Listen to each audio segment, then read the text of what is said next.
Hello and welcome back to the channel. Another interesting day of announcements coming out of Netflix.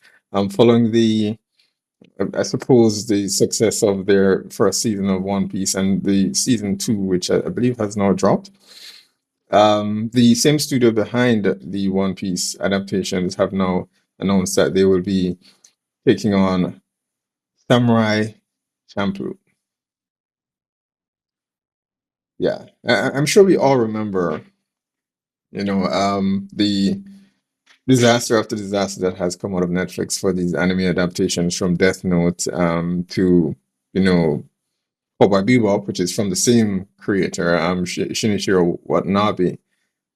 And now they're attempting to adapt another one of his series. I believe they also did Full Metal Alchemist and Bleach, but I don't think Netflix had actually produced that. They just purchased the rights to it. But the ones that they have adapted have been abysmal. They've been quite terrible. And I've seen mixed reactions to the news so far, but at this stage, this shouldn't even be a question that Netflix has no business adapting these series. But again, obviously, Netflix's model here is they're attempting to build a catalog, right? And that's one of the reasons why they were trying to obtain Warner Brothers Discovery, because they recognize that they don't have the IP, their name recognition that they need to bring in effectively the normies, right? Because Netflix is not concerned with fans of any of these projects, at all. They're not concerned with fans, just getting the average viewer who will just watch something mindlessly without questioning it. And that is their goal at the moment, at present, right? It's just to build a catalog, so they will throw money at everything and throw things at the wall and see what sticks. And it just so happens that in this particular case for One Piece, they managed to capture enough people where they consider that to be a success, right? Now, if for Shinichiro Watanabe, it speaks to a larger issue there because, as we've discussed before, there's been numerous conversations around know, honoring honoring Eastern themes within manga and anime without changing it into something Western, right? And a lot of that is, Japanese sensibilities that exist within the country that don't necessarily translate well to the West. And so there's always this attempt to try to, as a censor, or change the underlying tone of a lot of anime to suit Western sensibilities, right? That's a driving concern with anime fans of late. Although, as I've said before on this channel, what a lot of the current anime fans don't recognize is that anime has largely been catering to the West for the past 2 to 3 decades now, and so it's a bit too late for that, right? And you can one, seeing as we're on the subject of Watanabe's body of work, that's one way you can recognize what has changed and how manga and anime creators have adapted to the West over the past few years, right? In his first work, or first notable work, because he's done others before, um, but his main solo project, right? His big project was really Cowboy Bebop, and it is something of has something of a cult following as a favorite, because it's one of those few anime series that um isn't driven by the stereotypical shonen protagonist that you see in current anime now. In fact, Spike, who's the main character in Cowboy Bebop, you rarely see anime with characters like that anymore, right? I joke about it often on this channel that most of the anime protagonists today are presented as, bumbling idiots. I call it the sitcom era of Japanese anime, right? Where anime has now gotten to the point where American um, TV had in the past. where all the male protagonists are now bumbling idiots, and the women are constantly, the strong boss girl who's berating and hitting them and slapping them and so on. That is the era that anime has not reached. Right, that if you look at all the main protagonists for all the popular anime right now, that is exactly what you will see. Whether it's Naruto, My Hero Academia, they all have those exact same characteristics, right? And if you look at Cowboy Bebop and Spike's relationship with his crewmates, Jet and Faye, you don't see that, right?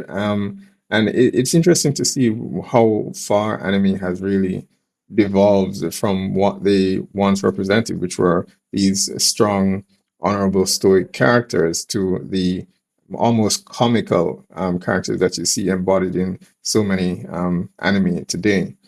But after Watanabe found success with Cowboy Bebop, he followed up with Samurai Champloo, which is what we're discussing here now. And you can see the shift from Champloo to from Bebop to Champloo, and see how he slowly starts to inject a lot of those Western sensibilities into his works. Right? It still balanced itself out somewhat, in Samurai Champloo, in that you we hadn't yet gotten to that point where Fu, who's the female character that accompanies the two characters in Samurai Champloo, Mugen and Jean, right? Fu is still very much embodying that feminine character who, they're helping her along the way, right? You don't see Fu in any interaction where she is, taking down grown men, even though she's like 80 pounds or something like that. You've never seen an interaction in that anime where she's the boss girl, right? The stereotype that you see rampant in Western media now. So it still had some balance there. She relied on them and they were helping her to get to her goal, right? But of course, there were certain episodes where you can see, for example, when the American character. There was an episode where they meet, I believe, or was he Russian? There was an episode where they met a white migrant, right? And I believe he was supposed to be gay in the series.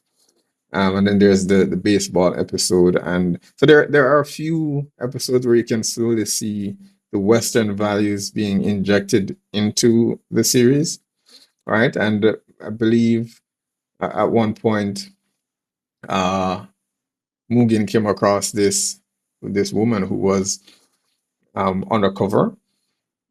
I believe she was a part of the in fact, the police force there in the Edo period. Obviously, this is not something that would have existed, right? So they had a female officer of sorts undercover, and trying to take down this counterfeit operation, right? Again, something that would never have happened, but this is just to illustrate how even Watanabe himself was already slowly adopting a lot of these Western um, uh, talking points about feminism and female empowerment and so on.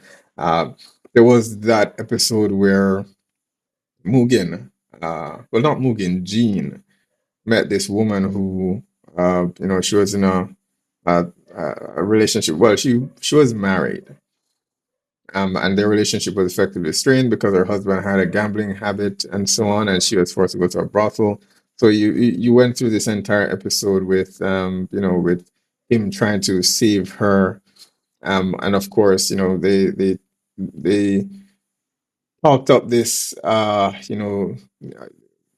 horrible the husband was, and he was treating her like property and all of that. Like I said, all those Western talking points of man bad, woman good, all of it was there.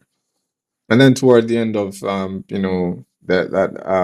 series, obviously we had the female warrior who could go toe to toe with both Jean and Mugen. Again, would never happen. And if you contrast that to Cowboy Bebop that came before, right? Even though they had the character of Faye in Cowboy Bebop, who's also a bounty hunter, More or less, whenever Faye is in conflict, she relies on her sensuality to sort of get what she wants, or to get people to lower their guard, so that she can use, her weapons. I don't believe there's any occasion in Cowboy Bebop where Faye goes toe to toe with grown men, and she's taking down a room full of men or anything of that effect. I don't believe that happened in Cowboy Bebop.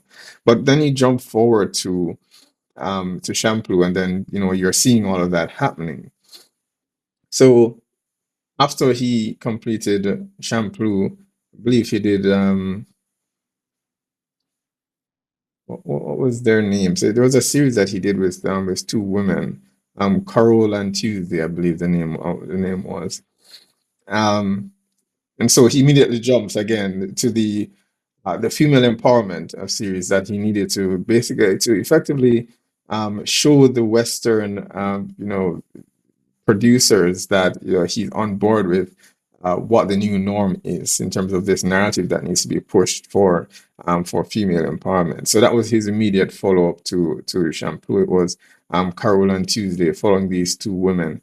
One of them who was, I believe, she was mixed race, so she was black, and that you can use your imagination as to where exactly the plot line goes for those two characters, right? And I didn't watch the series because I knew full well what to expect, and I've read about some of the episodes, and of course, again, they had some episodes with gay characters and so on. All the Western values that you think Japan has been avoiding, they have actually been embracing all of that for the past several years.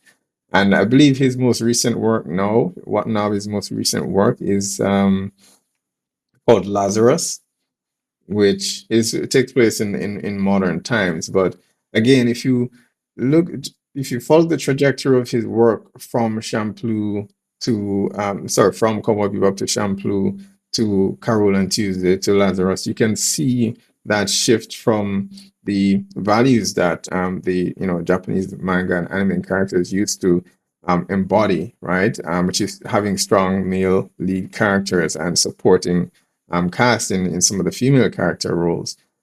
It's quickly shifted to Lazarus now, where you have this it still has a male character, but he has, I believe, two women on his team who are, of course, badass characters. Again, just the Western, agenda being pushed that these women are capable of doing the same thing that the main characters are doing. So if we're having a conversation about Netflix potentially ruining these series, unfortunately we have to accept that even the creators who they're announcing, because I believe they've had a conversation with Watanabe, and the showrunners have said they have learned their mistake from the Cowboy Bebop adaptation, and they're going to learn from that and try to ensure that they involve Shinichirō Watanabe in the production of this new live action adaptation.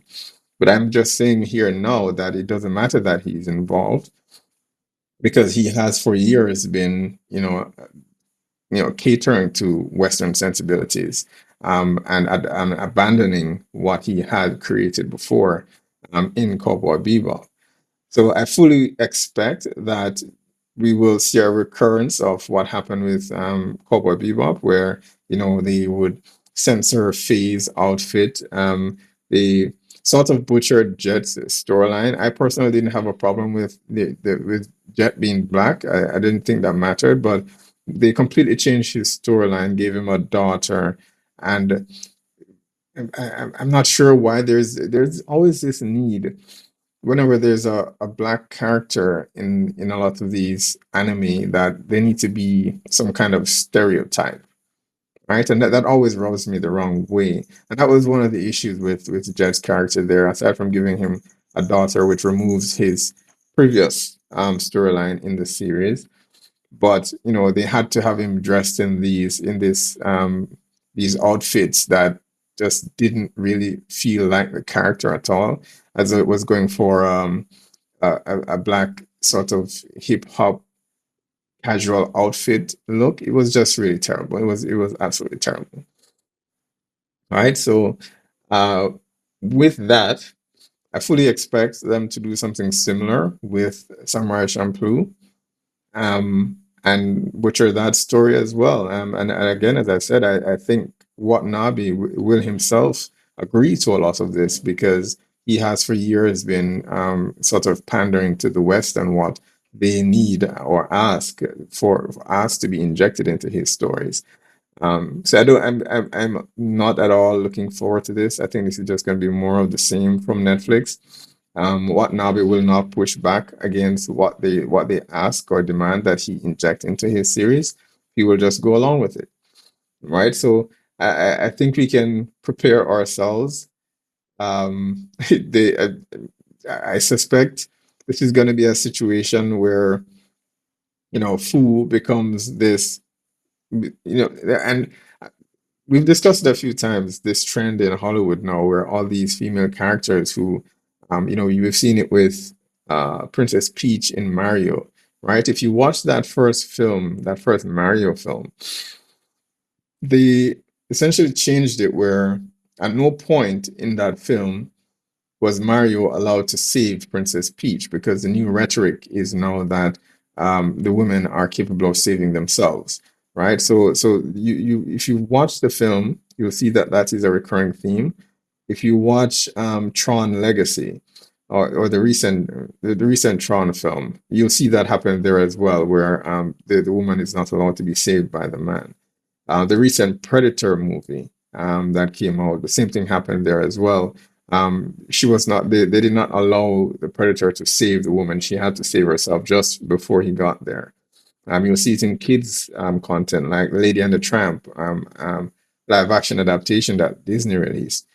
Even the female dog who was saved by the male dog in the animated series film, she had to save herself in the live action adaptation. They didn't allow the dog to save her. So, and I imagine the same thing is going to happen with the Zelda live action adaptation as well. And you're going to see it here with this adaptation of Samurai Champloo.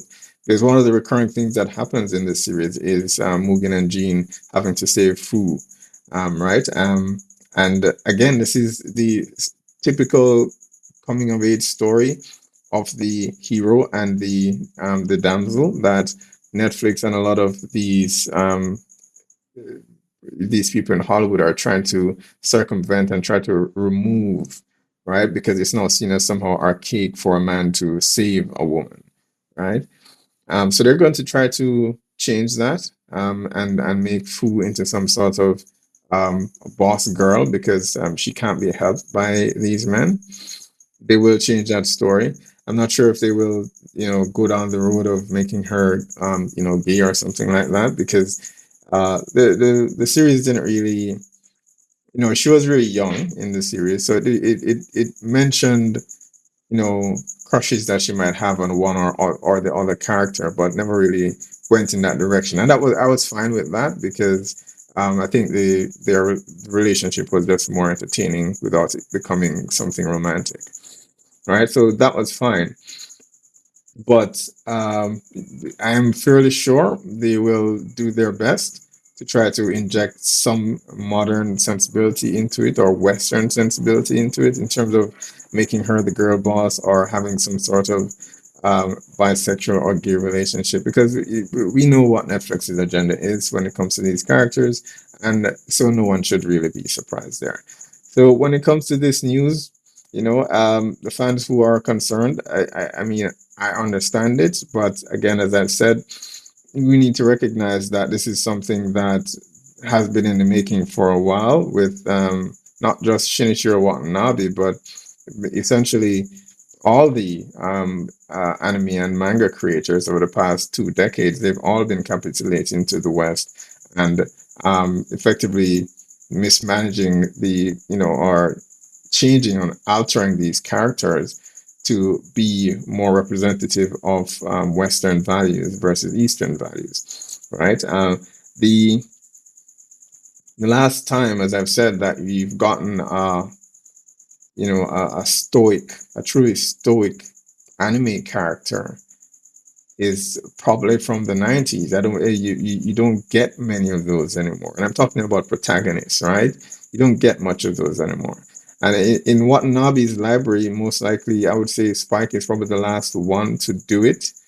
And even he was somehow was sort of already, you know, uh, he was already starting to reflect Western values to some extent. You'd have to go far back to maybe even, characters like from Fist of the North Star or um, Captain Harlock or something. So that you'd have to go back into like the 80s or 70s to actually find truly stoic characters who represent masculinity. After that, in the 90s, there was a sudden shift and all the characters became the sitcom dads, right?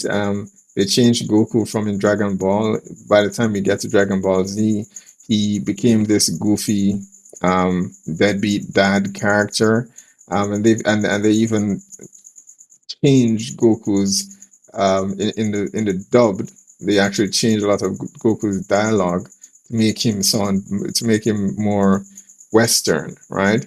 I particularly remember this coming up when it came to his fight on Namek with Frieza, right? And that there was a lot of changes there in terms of what he actually said when it gets translated to the West.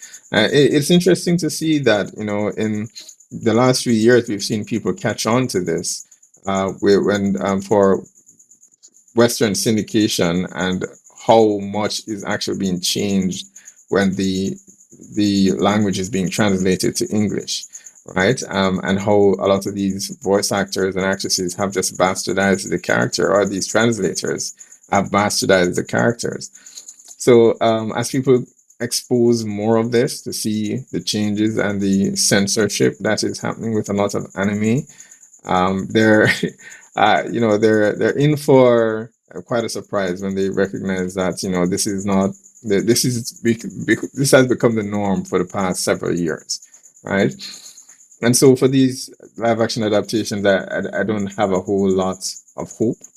um if they do simply adapt it exactly as it is in the anime, perhaps it's that's doable or acceptable, but it's very unlikely. I think you know just to leave it with some sort of hope to end the discussion with some sort of hope in terms of how, because we may never get away from these adaptations. I think as long as people stay subscribed to Netflix, they will just bastardize every single IP that they can get their hands on. I've canceled my Netflix subscription for some time now, so I have no intention of going back unless something drastically changes. But to leave us with some sort of hope, right? The way to do this adaptation, and not even just this adaptation, but all anime adaptations, if the intention is to do them well or to produce something with quality, not the garbage One Piece adaptation that we've seen. I'm sorry for those who like it, but I think that is absolute rubbish. um and I said this after they did the Cowboy Bebop adaptation, which was crucified by the public. The way to do this correctly is one, I mean, not to censor or change the characters that people already know and love. If it is that you want to adapt something like a Cowboy Bebop, like a Samurai Champloo, create a new series in the same world, right? So you can use the same name, you can still use the Champloo name, you can still use the Bebop name, but create a new set of characters within the same world. I've always said after watching the Cowboy Bebop adaptation that what they should have done was Bebop is the name of Jet's ship, right? That is why the anime is called Cowboy Bebop. Bebop is the name of the ship. What they could have done was simply, have this new crew come across the Bebop ship, and find clues about the previous owners, Jet and Spike and Faye and so on, and then we follow those new characters on their journey, and you can maybe have one or two appearances from one, from either, depending on where Jet ends up because he does, spoiler, he does die in the series. Uh, but they can do something like that. Don't try to copy the anime. Don't try to change the characters. Just use the IP, create a new set of characters that can embody all these values, Western values that you want, and censor them as much as you want. But create a new set of characters within the same world. You can tie everything together through the Bebop ship, and yeah, and there you go, and you wouldn't get nearly as much pushback as you did when you released the Cowboy Bebop series. All right, rather than change Faye and censor Faye, why not just create a new character, a new female character that embodies those same sentiments, right? And likewise for Jet and Spike's replacement. In the case of Samurai Champloo, you can do the very same thing, right? Do not bastardize these characters. If it is that you want to do something in that world, um, it doesn't even need to be called Samurai Champloo, right? This takes place in the Edo period. There are countless film and series that takes place in that era. And one of the anime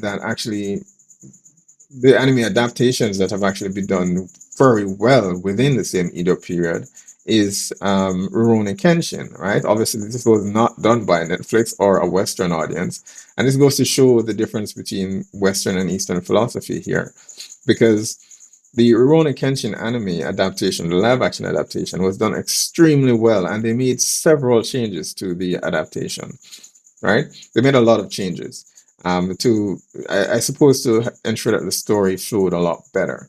But the changes that they made, they worked, right? And there was no need to inject anything from the West in it.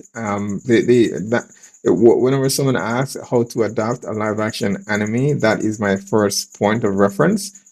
Watch Rurouni Kenshin. That is how it's done, right? And so for Samurai Champloo, they could do something very similar. I suppose the only difference with Samurai Champloo here is that it's very much exaggerated, right? Even though it takes place in the Edo period, they have things like, I mean, they have things like American baseball. They make zombie references. Watanabe very much likes to take flavors from different music genres for his stuff. Music is an important element in a lot of his work. And so I believe for Cowboy Bebop, it was jazz and blues. And for Samurai Champloo, it was hip hop. And so there's a lot of those references in Samurai Champloo, right? So it's a very exaggerated version of the Edo period, right? But that in itself does give them some creative freedom to, again, add in new characters. You don't need to tarnish the ones that people already know and love. Just create a new set of characters within the same period. And if you have Watanabe on board, have him help you create these characters to fit the style and aesthetic of the original series that he did, right? That is the way to do it. If you must do it with a Western company like Netflix, right? Ideally, if there's an adaptation, I prefer we go the route of Rurouni Kenshin, where it's done by a Japanese studio, and they know and respect the source material enough to honor what is there without changing it or trying to westernize it. That would be my preference. Unfortunately, it seems Netflix is already moving ahead with the Champloo adaptation, so I have no hopes. I have no hope in hell that this is going to be done well, and I am fairly certain it's going to be, changed to fit the modern audience, right? We recently saw this with Avatar: The Last Airbender, where they changed Sokka because they felt his misogynistic ways wouldn't fit well with modern audiences, and so they changed that, which effectively changed the character in its entirety because that was a part of his growth as a character. So these people don't respect the source material. They're not trying to make something of high quality. They're just trying to check boxes, and unfortunately, that is what we can expect from Samurai Champloo as well. I'm sure this will please all the usual crowds, the female empowerment crowd, the diversity, equity, and inclusivity crowd will be pleased. I'm sure it will check all the right boxes. Um, but unfortunately, when we go down that road, these things are rarely ever memorable. People forget them as quickly as they watch them, and in a few months' time, no one talks about them. We saw that with Cowboy Bebop. It's all but forgotten, and I do suspect the same thing will happen here. That those are my thoughts where this adaptation is concerned. If you are a fan of Cowboy Bebop, um, yeah, don't get your hopes up. Do not get your hopes up. I mean, if you've seen Cowboy Bebop, you already know what is coming. All of this is just for the casual audience. This is not for fans. We can only hope that maybe there's with Watanabe's involvement, there is some measure of authenticity to what we get or what's delivered. But yeah, I wouldn't hold on to hope on that one. All right, guys. Hopefully next time we talk, it's about something a bit more positive or something we can actually look forward to. But thanks for stopping by, and I'll see you for the next one.